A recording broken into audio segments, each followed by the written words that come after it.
J'ai reçu pas mal de commentaires sur mes dernières différentes vidéos qui me demandaient qu'est-ce qu'un PDF, qu'est-ce qu'un HEIC, qu'est-ce qu'un DNG, etc. etc. Aujourd'hui, nous allons couvrir en vitesse quels sont les formats CR2, CR3, ARW, NEF, PEF, DNG, SVG, WebP, HEIC, GIF et PDF.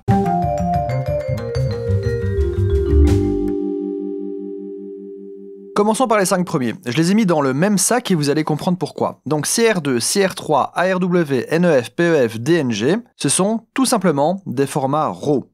Le CR2 ou son jeune frère le CR3, ce sont des formats RAW propriétaires de la marque Canon, ARW de Sony, NEF de Nikon, PEF de Pentax et DNG d'Adobe. Donc format RAW, j'en ai déjà parlé, c'est un format qui contient les informations de votre capteur et ses métadonnées. Retenez que le DNG a été créé pour être de compatibilité maximale car c'est un format ouvert et non propriétaire.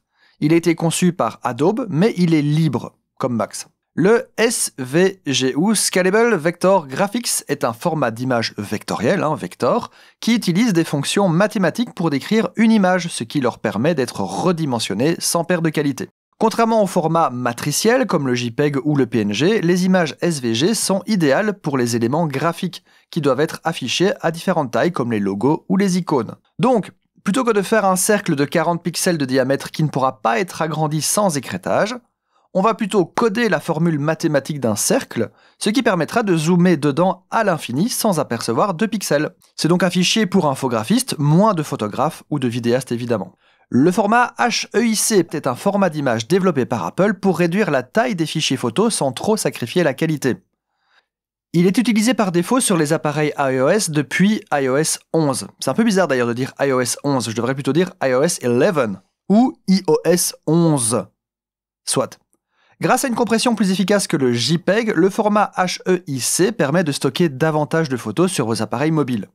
Ses principaux avantages sont la taille de fichiers réduite, les fichiers HEIC sont généralement plus petits que les JPEG, ce qui libère de l'espace de stockage.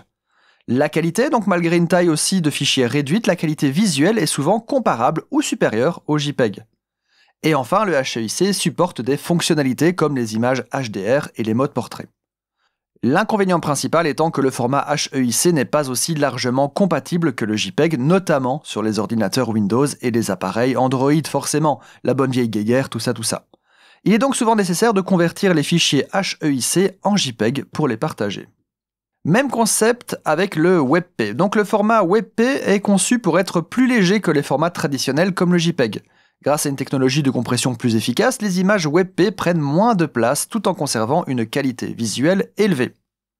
On utilisera le WebP pour les vitesses de chargement. Les sites web avec des images WebP se chargent plus rapidement, ce qui améliore l'expérience utilisateur. En fait, le WebP est spécialement conçu pour les images sur Internet. En résumé, le WebP est un format d'image assez prometteur, idéal pour optimiser les sites web, le partage, etc. Un GIF ou un GIF ou un BIF, ou je m'en fous en fait, acronyme de Graphics Interchange Format, c'est un format d'image numérique souvent utilisé pour créer de courtes animations. Ce format est très populaire sur Internet, notamment dans les réseaux sociaux pour exprimer des réactions, des idées ou simplement pour passer pour un boomer. Les principales caractéristiques d'un GIF sont une animation simple, les GIFs sont parfaits pour créer des petites animations courtes et répétitives, ils sont de petite taille, ce qui facilite le partage, et ils ont une palette de couleurs assez limitée. Les GIFs sont souvent limités à 256 couleurs, ce qui peut donner un aspect rétro-crado à certaines images. Le format GIF utilise une compression sans perte pour certaines parties de l'image et avec perte pour d'autres, ce qui permet de réduire la taille du fichier. En résumé, un GIF, un GIF, ce que vous voulez, est un format d'image animée idéal pour ajouter une touche d'humour ou de mouvement à vos contenus en ligne. Et enfin, un format qui est revenu assez souvent dans les commentaires, c'est le PDF, donc acronyme de Portable Document Format, qui est un format de fichier numérique conçu pour préserver la mise en page et le contenu d'un document, quel que soit l'appareil ou le logiciel utilisé pour l'ouvrir. Les PDF sont largement utilisés pour la diffusion de documents, car ils garantissent une apparence cohérente sur différentes plateformes.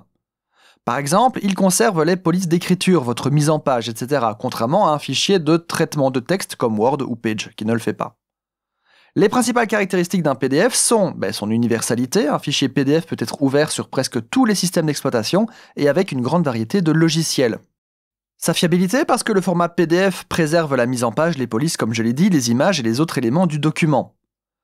Il est possible de sécuriser aussi un PDF avec un mot de passe pour restreindre l'accès. Et enfin, la polyvalence. Les PDF peuvent contenir du texte, des images, des liens hypertextes, des vidéos et même des formulaires interactifs. On a réussi à coder un jeu sur PDF. En résumé, un PDF est un format de fichier polyvalent et fiable, idéal pour la diffusion, l'impression et l'archivage des documents numériques.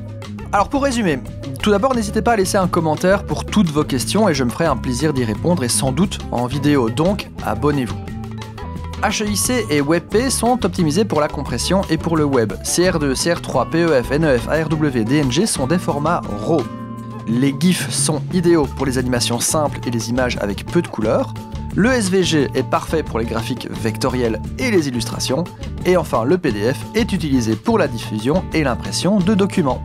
C'était le Tieb, à très bientôt.